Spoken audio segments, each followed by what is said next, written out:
në Shkup, përveç Shqipërisë.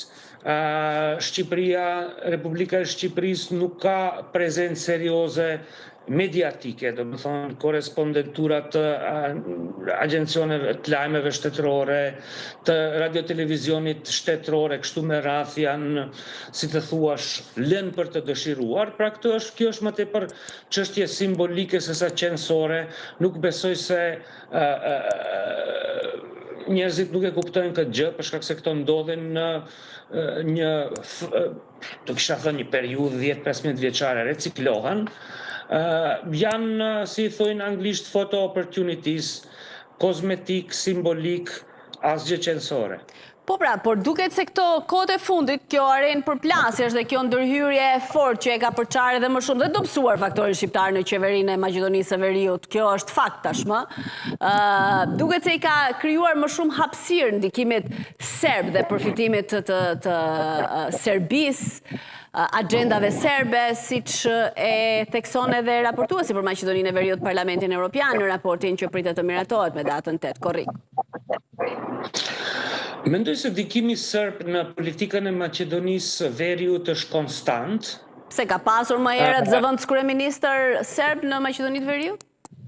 Po, ka qenë pjesë e koalicioneve të ndryshme në 30 vjetorin e demokracisë. Do të thonë, kjo parti ka qenë antare e koalicionit, është parti minore, serbët janë 1 apo 2% në Maqedoni. Dhe ka pasur zëvendës kryeministër që merret me paqicat.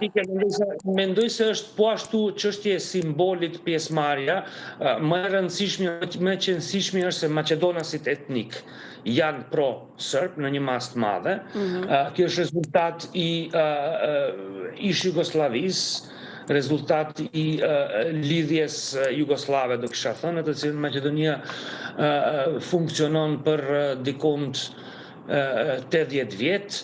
Ato e, në qoftë se bëjmë dhe agjencionet për matje të ratingut si Gallup e kështu me radhë bëjnë çdo vit anketat të tilla në shumë shtete, ajo që del cili është shteti më i preferuar në Maqedoni te maqedonasit etnik çdo herë është Serbia.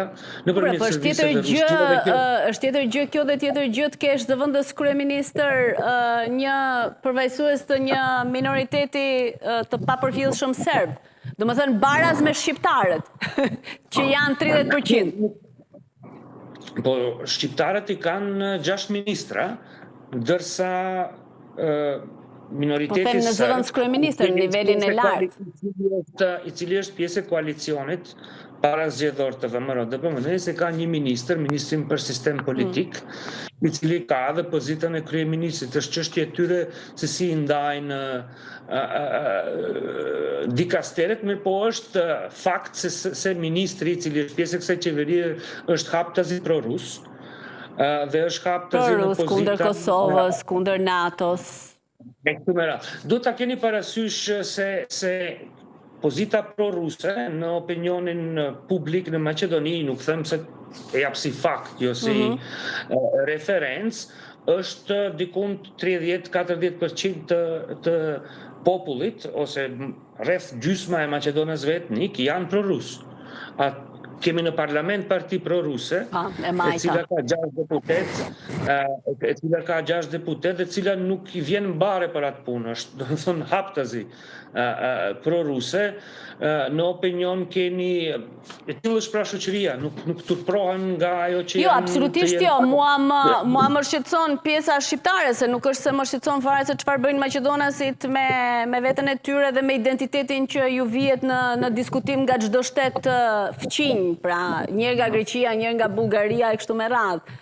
Problemi është pozita e shqiptarëve cila është sot në Maqedoni të Veriut, sepse rast pas rasti kemi parë heqjen e shqiptarëve nga pozitat larta drejtuese dhe zëvendësimin e tyre me Maqedonas, dhe jo me Maqedonas, po them, po me ekstremist Maqedonas, me njerëz që janë qartë pro-serb, pro-rus. Tani, kur e thoni këtë që e thatë, duhet që të analizojmë cila pjesë është fakt, cila pjesë është opinion. Unë them, kam lexuar në për ato. Nuk janë hequr shqiptarët dhe zëvendësuar, apo jo?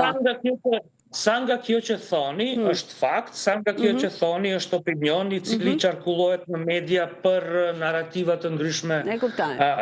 Politike, për propagandë. E kuptoj. Në pyetjen e parë, shqiptarët mund të marrin pjesë në qeveri ose mund të tërhiqen nga qeveria që do të shkaktonte krizë kushtetuese.